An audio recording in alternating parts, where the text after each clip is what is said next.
जय हिंद। मैं हूं आशुतोष और आज हम बात करने वाले हैं वर्ल्ड ओजोन डे 2021 के बारे में। हम चर्चा करेंगे मॉन्ट्रियल प्रोटोकॉल की भी और साथ में किगाली अमेंडमेंट की भी। और अभी रिसेंटली भारत ने इस खास अमेंडमेंट के ऊपर हस्ताक्षर कर दिए हैं, इसे रेटिफाई कर दिया है, तो हम इसकी भी चिंता करेंगे। तो चलिए शुरू करते हैं। 2021 में जो वर्ल्ड ओजोन डे मनाया जाना है उसकी थीम क्या है? तो हम देख सकते हैं कि उसकी थीम है इस बार Montreal protocol keeping us our food and vaccines cool. तो कोविड 19 का ये जो सिचुएशन चल रहा है, इस बीच में ऐसी थीम बिल्कुल हमें यही बता रही है कि ये किस प्रकार से कूल रखना है हमें, हमारे फूड को और हमारी वैक्सीन को। यानी कोविड 19, फूड सिक्योरिटी और आवर सिक्योरिटी, ये तीन चीज़ों को फोकस किया है in terms of Montreal protocol के। तो मॉन्ट्रियल प्रोटोकॉल के टर्म्स में इस बार की थीम है 2021 की। आइए इसके बारे में और चीज़ों को हम देखते हैं। तो अब सवाल उठता है कि हमने पहली बार कब रियलाइज किया था कि ओजोन डिप्लीशन कोई समस्या है और हमें इसे इसका कोई ना कोई हल निकालना चाहिए, कोई ना कोई समाधान करना चाहिए। तो देखो 1985 में ही हमें ये चीज़ पता चल गई थी और एडवांसमेंट इसके अंदर हमने देख लिया था, खासतौर पे साइंटिफिक अंडरस्टैंडिंग जो है उसके अंदर, कि जो ओजोन डिप्लीशन है उसका जो इम्पैक्ट है, ये दोनों ही चीज़ें ह्यूमन हेल्थ और एनवायरनमेंट पे जो भी इम्पैक्ट है ओजोन डिप्लीशन का, उसके बारे में 1985 आते आते हमें पता चल गया था। और उसके बाद वियना कन्वेंशन हुआ और इसके अंदर ओजोन लेयर के प्रोटेक्शन की बात आई। लेकिन इस एग्रीमेंट को हम कह सकते हैं कि ये एक फ्रेमवर्क कन्वेंशन था जिसमें प्रिंसिपल्स थे, डिफरेंट पार्टीज ने जो एग्री किए थे। हालांकि इसके अंदर कंट्रीज को किसी प्रकार का कंट्रोल एक्शन नहीं लेना था अगेंस्ट डिप्लीटिंग सब्सटेंसेस और other to protect the ozone layer. इसमें कुछ भी बात नहीं आती है, लेकिन इसी के अंतर्गत बात आती है ये मॉन्ट्रियल प्रोटोकॉल के में। मॉन्ट्रियल प्रोटोकॉल जब आता है तब ये बात आती है कि हाँ, कुछ एक्शन हमें लेने हैं ओजोन लेयर डिप्लीशन को रोकने के लिए या मिनिमाइज करने के लिए। तो आखिर 16 सितंबर का क्या सीन है, क्यों मनाया जाता है इस दिन ओजोन डे? तो international day for the preservation of ozone layer 16 सितंबर के दिन मनाए जाने के पीछे एक कहानी है, और ये है कि 19 दिसंबर 1994 को 1994 को यूनाइटेड नेशंस जनरल असेंबली ने प्रोक्लेम किया 16 ऑफ सितंबर को as the international day for the preservation of ozone layer. और ये क्यों किया? उसे इसकी याद में बनाया गया है, commemorating the date in 1987 on which the Montreal protocol on substances that deplete the ozone layer was signed. तो आपको प्लेलिस्ट में एक वीडियो मिल जाएगा मेरा ओजोन डे के ऊपर। मैंने दो वीडियोस एक्चुअली बना रखे हैं ऑलरेडी, और वहाँ पर इसके बारे में मैंने विस्तार से चर्चा की है, तो आप उस वीडियो को ज़रूर देखें। और इस दिन करते क्या है हम लोग? States are invited to devote the day each year. हर साल स्टेट्स को इनवाइट किया जाता है, यानी देशों को इनवाइट किया जाता है जो जिन्होंने साइन कर रखा है मॉन्ट्रियल प्रोटोकॉल पे, और उनसे कहा जाता है कि आप प्रमोट करो अपने देश में क्या, सर्टेन एक्टिविटीज। और वो एक्टिविटीज होनी चाहिए in accordance with the objectives of the Montreal protocol and it's amendments. तो जो भी ऑब्जेक्टिव है मॉन्ट्रियल प्रोटोकॉल के और उनके जो अमेंडमेंट्स हैं, अकॉर्डिंग टू दैट आपको अपने देश में ओजोन लेयर के बारे में लोगों में जागरूकता पैदा करनी चाहिए, और जो ओजोन डिप्लीटिंग सब्सटेंसेस है उनको फेज आउट करने के लिए भी लोगों के अंदर जागरूकता पैदा करनी चाहिए। तो अब सवाल उठता है कि ये मॉन्ट्रियल प्रोटोकॉल क्या है? तो देखो, मॉन्ट्रियल प्रोटोकॉल जो है वो इसका पूरा नाम है Montreal protocol on substances that deplete the ozone layer. और ये एक ग्लोबल एग्रीमेंट है। किस बात का ग्लोबल एग्रीमेंट है? To protect the earth ozone layer by phasing out the chemical that deplete it. और उस तरह के केमिकल को हम कहते हैं ओजोन डिप्लीटिंग सब्सटेंसेस, या शॉर्ट में ओडीएस। ठीक है, और उन्हीं को फेज आउट करने के लिए मॉन्ट्रियल प्रोटोकॉल आया। और ये जो फेज आउट प्लान है, इसमें both production and consumption of ozone depleting substance को हमें फेज आउट करना है। यानी दोनों चीजें हैं, इनके प्रोडक्शन को भी कम करना है, इनके कंजम्पशन को भी कम करना है। The landmark agreement was signed in 1987 and entered into force in 1989.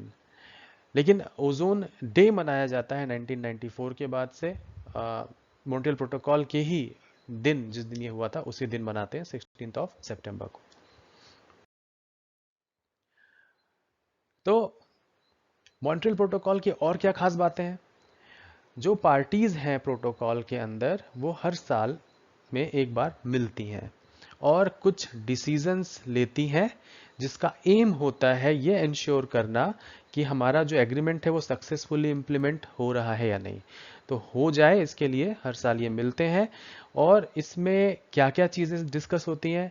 इसमें एडजस्टिंग और अमेंडिंग द प्रोटोकॉल की बात होती है कि भाई यह देखो नहीं हो पाया अभी, तो हम कुछ और ऐसा एडजस्ट कर सकते हैं क्या, थोड़ा और टाइम मिल सकता है क्या, या ये देश भी और शामिल हो सकते हैं क्या। तो ऐसा 6 बार अब तक हो चुका है जब इस तरह के अमेंडमेंट्स इसके अंदर हुए हैं।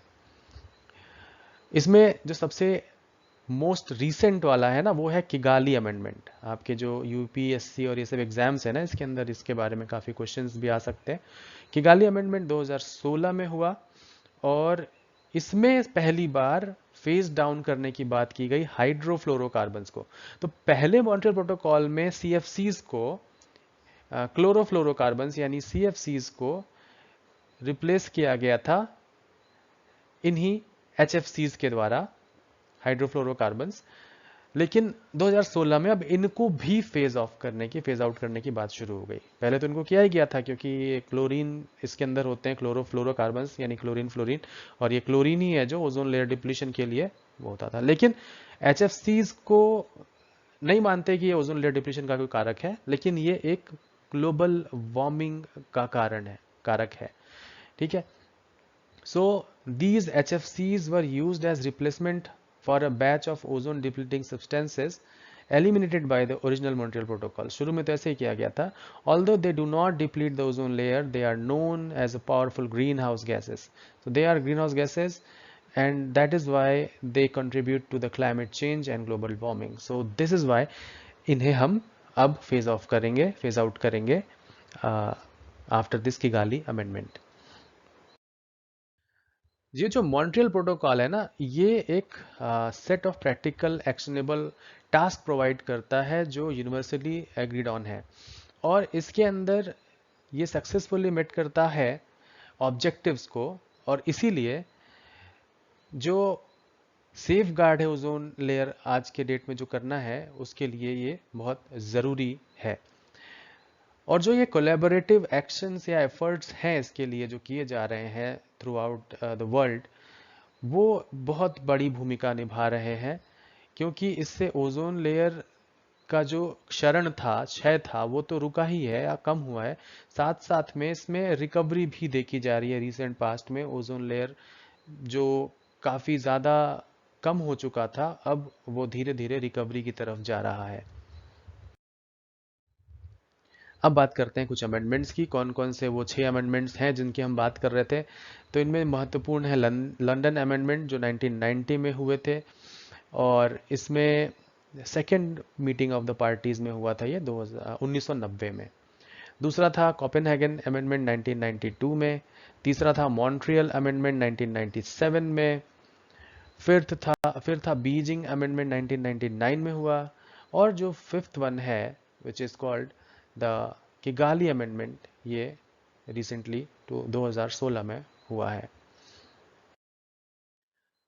सो किगाली अमेंडमेंट न्यूज़ में था अभी 2021 के अगस्त महीने में, क्योंकि देखो क्यों न्यूज़ में है, क्योंकि इंडिया ने इसे रेटिफाई कर दिया और 2016 में इसे रवांडा की राजधानी किगाली में आयोजित किया गया था, और इसके अंदर हाइड्रोफ्लोरोकार्बन्स को फेज डाउन करने की बात थी। इसे इंडिया ने अब रेटिफाई कर दिया है। ठीक है। और इसका मेन पर्पस था phasing out compounds called hydrofluorocarbons which are powerful greenhouse gases. तो इंडिया ने अब इसे रेटिफाई कर दिया है 5 years after it fought hard to successfully negotiate favourable terms for itself। तो इंडिया को कुछ ज़्यादा जल्दी करने की बात कर रखे थे इन्होंने, लेकिन भारत ने 5 साल तक लड़ाई की और इन्हें फिर अगस्त 2021 में इसे रेटिफाई करने का अवसर मिल गया और इनकी शर्तें मान ली गई भारत की। और मॉन्ट्रियल प्रोटोकॉल के अंतर्गत अब किगाली अमेंडमेंट पर भारत ने भी हस्ताक्षर कर दिए हैं। ठीक है, तो ये एक रीसेंट डेवलपमेंट है। तो 2016 में जो देश हैं वो HFCs को लिस्ट ऑफ कंट्रोल्ड सब्सटेंसेस के अंतर्गत जो मॉन्ट्रियल प्रोटोकॉल की आती है उसके अंदर शेड्यूल किया था इसे फेस डाउन करने के लिए। 2016 में, 16 से पहले ही आराम से यूज़ हो रहा था, but being a greenhouse gas इसे 2016 में शामिल किया गया। Before the middle of this century currently the current SFC use has to be curtailed by at least 85%। और 2050 तक 2050 आते आते ये लक्ष्य निर्धारित किया गया है कि 85% तक हमें इसे कम कर देना है, HFCs को कम कर देना है। और इसको करने के लिए सभी देशों के लिए सेम टाइमलाइन नहीं है, they have got different timelines. जैसे इंडिया को ये टारगेट 2047 तक अचीव करना है। ठीक है, अन्य जो डेवलपिंग कंट्रीज, जो अन्य डेवलप्ड कंट्रीज हैं उनको 2036 तक ही कर लेना है। इंडिया को थोड़ा ज़्यादा टाइम दिया गया है, इसके लिए 11 साल का एक्स्ट्रा टाइम दिया गया है। चाइना के पास 2045 तक का समय है इसे फेस डाउन करने के लिए। सो रिडक्शन जो है रिच कंट्रीज के लिए वो इमीडिएटली है करने के लिए, लेकिन इंडिया और कुछ और देशों को थोड़ा समय दे दिया गया है। और इंडिया को ये कहा गया कि भाई अभी आपको जितना करना है यूज़ कर लो, लेकिन आपको अब 2031 के बाद अपना जो HFC का यूज़ है उसको कट करना पड़ेगा। उससे पहले आप नहीं करते हैं तो चलेगा। तो इंडिया के पास अभी टाइम है इस चीज़ को कंप्लाई करने के लिए। So it implemented successfully, if implemented successfully, the Kigali Amendment is expected to prevent around 0.5 degree centigrade rise in global warming by the end of this century। अगर इसका implementation ढंग से हो जाता है तो आधा डिग्री सेंटीग्रेड टेम्परेचर बढ़ने से रोका जा सकता है ग्लोबली। तो एक बड़ा अचीवमेंट होगा ये। No other single intervention to cut greenhouse gas emission comes even close to this term, क्योंकि बहुत बड़ी बात है अपने आप में। Terms of return offers offered and ease of implementation, जिस तरीके से रिटर्न ऑफर किए गए हैं और ईज ऑफ इम्प्लीमेंटेशन दी गई है, तो कोई और अमेंडमेंट इस तरह का नहीं है ग्रीन हाउस गैस के रिडक्शन के लिए जितना किगाली अमेंडमेंट के अंतर्गत हमें देखने को मिल रहा है। सो इट इज दस कंसिडर्ड क्रूशियल, ठीक है, to achieving the Paris Agreement target of restricting temperatures rise to within 2 degree centigrade. जो पेरिस एग्रीमेंट 2015 में हुआ उसके अंदर कहा गया था कि 2 डिग्री सेंटीग्रेड तक हमें प्री इंडस्ट्रियल जो टाइम है उसके अकॉर्डिंग अपने टेम्परेचर को रेस्ट्रिक्ट करना है, उससे ज़्यादा नहीं बढ़ने देना है। तो पेरिस एग्रीमेंट को अचीव करने के लिए किगाली अमेंडमेंट बहुत बहुत अहम भूमिका रखते हैं। तो आई होप आज के इस लेक्चर में आपको मॉन्ट्रियल प्रोटोकॉल, किगाली अमेंडमेंट और उसका जो मेन है थीम वो समझ में आया होगा। ओजोन लेयर डिप्लीशन से संबंधित, ओजोन गैस से संबंधित, और जो इस बार 2021 की थीम है उसके बारे में भी हमने यहाँ चर्चा की। और अगर आपको ये वीडियो अच्छा लगा है तो चैनल को सब्सक्राइब करना मत भूलिएगा, एक थम्स अप ज़रूर दीजिएगा और कमेंट में बताइए कि आप और किन विषयों पर वीडियोस देखना चाहते हैं। वीडियो के अंत तक बने रहने के लिए आपका बहुत बहुत धन्यवाद। जय हिंद, वंदे मातरम।